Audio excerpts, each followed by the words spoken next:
June 19, 1944. High above the Philippine Sea. U.S. Navy fighter pilot Lieutenant Alexander Vracia scanned the bright blue horizon from the cockpit of his brand-new F6F Hellcat. Far below, American aircraft carriers cut through calm waters as hundreds of Japanese aircraft raced toward them. Many Japanese pilots still believed the agile Mitsubishi A6M Zero could outmaneuver any American fighter. But within minutes, that confidence would be shattered. The aircraft they had dismissed as too heavy and too slow was about to rewrite the balance of air power in the Pacific and change the course of the war forever.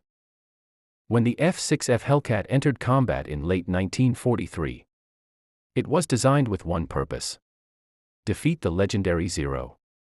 Instead of matching the Japanese fighter in tight turns, American engineers built an aircraft with greater speed, rugged armor, self-sealing fuel tanks, and 6 powerful .50 caliber machine guns.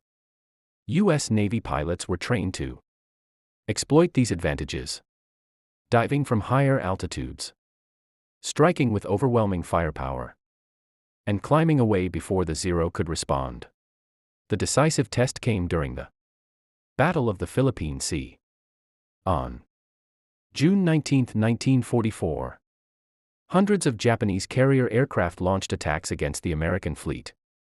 Hellcat squadrons intercepted them in massive aerial battles that became known as the Great Marianas Turkey Shoot.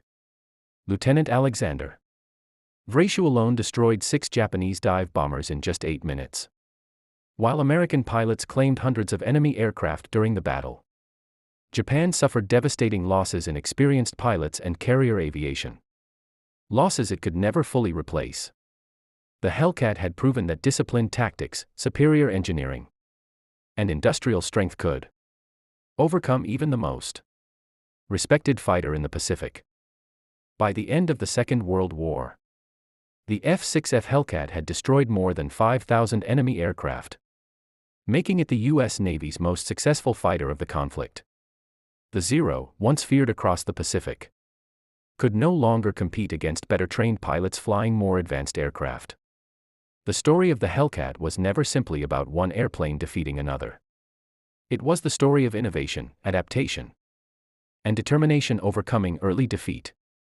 In the endless skies above the Pacific, history was written not by the loudest boasts, but by the aircraft that returned home after the battle.